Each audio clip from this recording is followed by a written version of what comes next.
Hey everyone, welcome back to CryptoCache. Thank you so much for joining me here. Happy Sunday to you and your family. I hope you're having an amazing day. We're taking, of course, another look at Bitcoin, seeing what's going on, and helping you understand best practice, big picture, obviously. And if you are new to the channel, just know, not a financial advisor, love teaching people to trade. I like to preface the video with that because it's important you recognize that you shouldn't make decisions based on my analysis, but you should also, take your own input and apply it to what you learn here today. That's the concept of being a good independent trader, is to, understand the market and generally, have your own sense of confidence taking a trade. And honestly, right now, this weekend, there's not a lot of anything going on. It's pretty dead in the overall sense of things, and that's just a low volume, low liquidity type of weekend, right? It's kind of very common. So what we'll do is we'll just take a look at kind of some of the standard stuff, summarize the weekend behavior here, and just kind of throw out some just some things to think about, because there is definitely a lot going on this month, as well as the simple fact that tomorrow's a holiday and things get a little weird on holidays when traditional markets are closed and Eastern markets are open. All right, so just be prepared for that. All right. Once again, if you want to become a better trader, CryptoCache.tech is a website, link in the description below.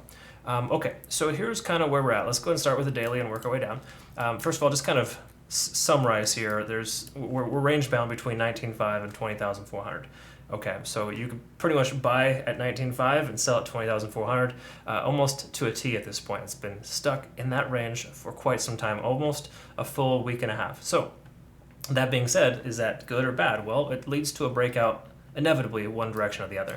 Bitcoin is notorious for, sticking within a range for 1 to 2 weeks and then extremely overextending itself one direction or the other.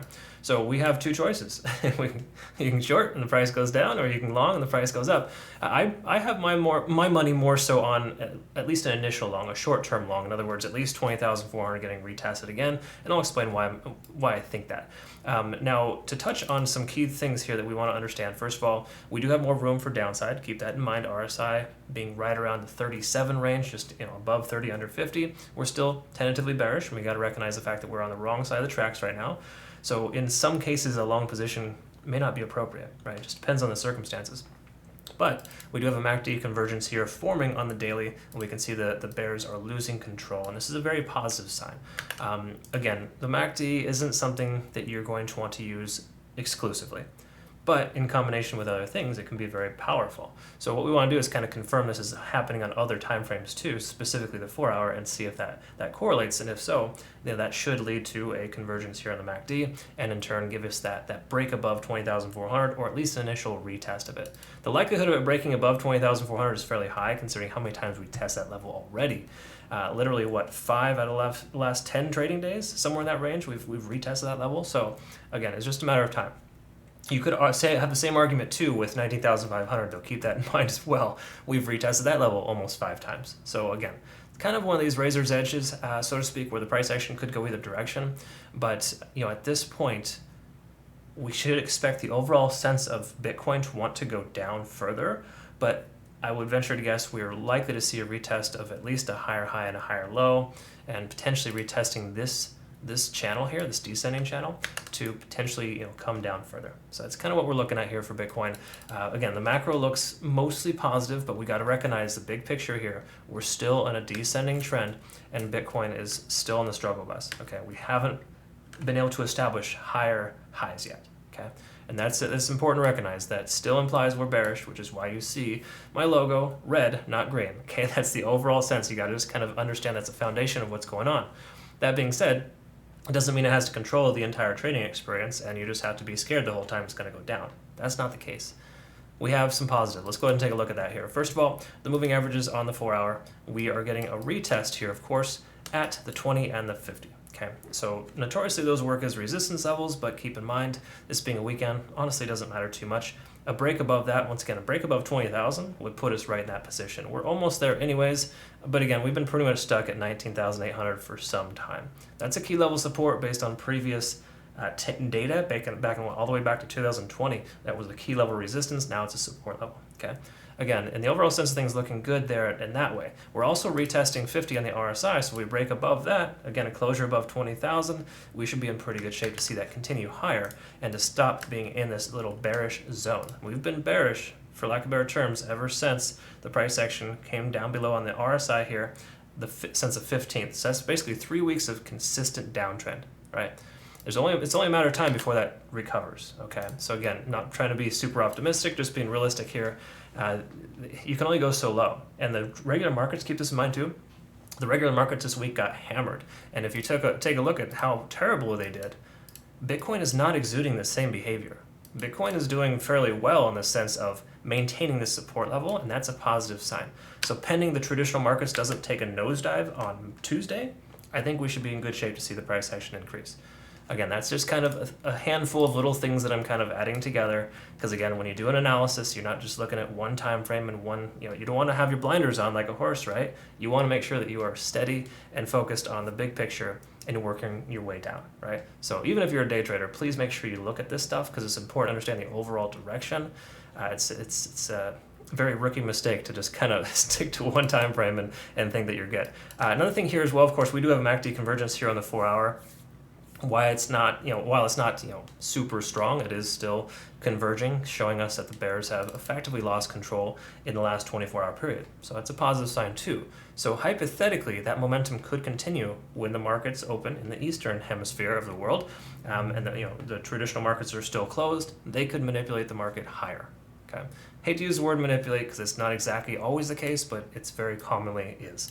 So just one of those things, right? Okay, so taking a look at the 1 hour, last thing we want to summarize here is, once again, TD sequential, we're getting a lot of resets. So really, in truth, if you saw my videos from recent, we're not hitting a lot of overextensions. We are hitting 7s fairly consistently. So hypothetically, we could see a slight rejection here. But I do love the fact that we are seeing higher lows now and tentative higher highs. All right, so again, this lower low pattern is broken, and that's a sign of reversal. Okay, so that is very positive here in that sense. Again, the 1 hour isn't necessarily the best time frame to identify that on, because again, the smaller the time frame, the less validity it has, right? But in that sense, this is a transitionary time, so this could translate to the 4 hour. And if we continue that MACD convergence in the 4 hour and eventually get that convergence on the daily, I think we're going to be in pretty good shape to see this retest of 20,400 and get that bad boy broken. Okay, that'll also hit us multiple profit targets too with the open trades that we have as well right now in our trading committee. So again, some positive stuff. It's all kind of adding up, and I honestly think there's more upside potential than downside potential. But here's the thing we got to recognize too, of course, is we're not out of the cloud yet, so there's no confirmation. Once again, a closure above 20,000 would be a pretty solid situation for us, based on the simple fact that we'd be back up above the cloud and essentially, free and clear of the price action, hypothetically at that time too, and that would be a positive. But you got to keep in mind too, when you're range bound, the Ichimoku cloud is not necessarily the most effective tool to use. It helps, of course, kind of give you an anticipation of which side you're on, if you're on the good or the bad side, for lack of better terms, but it doesn't give you that full-on confirmation. That's why the other things we're looking at kind of give us that reiteration that if we can break above 20,000, get a closure there, perhaps just say on the 4 hour or the daily, would be in pretty darn good shape to see a run of 20,400 and perhaps, to infinity and beyond, right? Sorry, I watched Toy Story recently. I hope you understand the reference. Anyways, so that's kind of where we're at here. Not really like any concrete information to really kind of talk about, but again, everything's kind of just slowly picking up here, and it really just kind of feels like we should see a little bit more upside based on this being a holiday weekend, and of course, regular markets being closed tomorrow. That's not going to impact the market as strong as it typically does.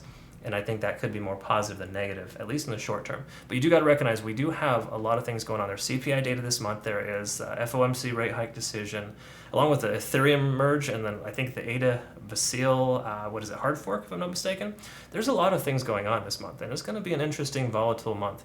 September's are notoriously red months, though. You just got to recognize that. But they're usually followed by very green months in October, November, December. So I'm looking forward to this upcoming quarter. I do feel like we're going to see some green for a change in the next few months, but we got to get there first and survive until we get there. And the key to surviving is to not invest every single thing you have into one specific thing. Okay, so again, if you're like if you're somebody that's just investing into the specific coins and you don't diversify it, you're doing it wrong. Also, if you're just trading, just say a swing trade, as you are with maybe perhaps some of the trades that I provide, if you were to follow those trades, I recommend low position sizing, because the amount per trade should be no more than 5%, specifically if we're using leverage of 10x or higher. right? You got to recognize that there are some liquidations, things that can happen. And in this market right now, there's a lot of wicks up and wicks down, and those things are completely like they're just basically the whales are chasing these targets and getting a lot of people stopped out, and then just turning right back around and making a boatload of money off of it. So try not to have too tight of a stop loss too right now. It's just kind of one of those things. You gotta be fairly flexible, and just be willing to take a realistic risk. Okay, nothing too crazy. Something works within your risk tolerance. All right. Anyways, those are all things that I teach in my Trading Academy. Check that out in your own time. But I hope you have a fantastic rest of your day. Thank you so much for joining me. We'll see you in the next one. Take care.